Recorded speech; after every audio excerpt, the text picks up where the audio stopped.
Prince William takes over job from Harry for poignant ceremony as Queen to Miss event. Prince William has taken over a poignant job from his younger brother Prince Harry. The elder sibling, and second in line to the throne, will lay a wreath on behalf of the Queen at the Anzac Day ceremony at the Cenotaph, Kensington Palace has announced. The 95-year-old monarch has been forced to pull out of a number of public appearances for health reasons in recent months. It comes after she shed a tear at late husband Prince Philip's memorial service at the end of March, having been determined to attend no matter what her condition. Harry, 37, had previously been the grandson she had turned to lay the wreath on her behalf in 2016, 2018 and 2019. However, he stepped down as a working royal the following year and moved to the U.S. He has since said he worries for his and his family's safety if he returns to Britain without the royal-level protection members of the firm receive from the Met.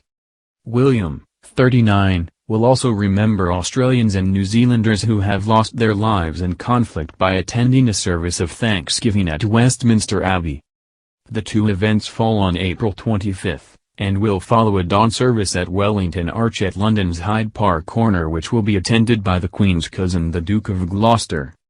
Some 300 to 400 former and serving military personnel and their families and members of veterans associations will gather at the Cenotaph for the wreath-laying.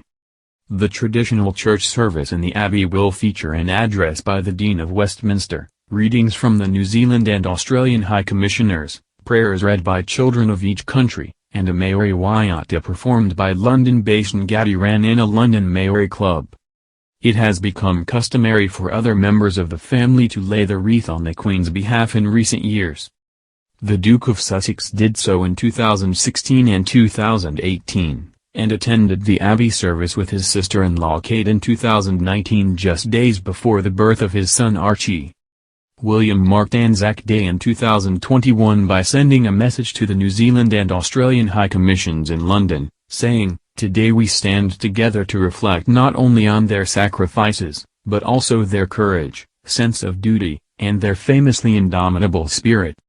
The Duke was on a 2-day trip to New Zealand in 2019 to honor the victims of the Christchurch terrorist attack, and laid a wreath during an Anzac Day memorial service in Auckland. The Princess Royal attended last year's dawn service and the gathering in the Abbey. It comes after a royal expert said the Duke and Duchess of Cambridge have been left with a tough workload due to the Sussex's departure. The team of senior royals carrying out duties on behalf of the Queen has further reduced following Prince Andrew's withdrawal from public life. At the same time, the Queen herself has been winding down her busy schedule after suffering from health problems late last year. This means several other younger members of the firm have had to ramp up their public duties, not least Prince William and Kate. And former BBC royal correspondent Jenny Bond said this has been particularly tough on them due to their young family. It's been quite tough on William and Kate, with their young family, to step up and take on so many more responsibilities. They obviously set up shop with the idea that the four of them would share out the workload, and now it's just the two of them. William has an awful lot else to do, so Kate is shouldering more of the workload. It must be difficult with the children, but they are getting used to the reality, she added.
BBC royal correspondent Jenny Bond said this has been particularly tough on them due to their young family. It's been quite tough on William and Kate, with their young family, to step up and take on so many more responsibilities. They obviously set up Shout with the idea that the four of them would share out the workload, and now it's just the two of them. William has an awful lot else to do, so Kate is shouldering more of the workload. It must be difficult with the children, but they are getting used to the reality, she added.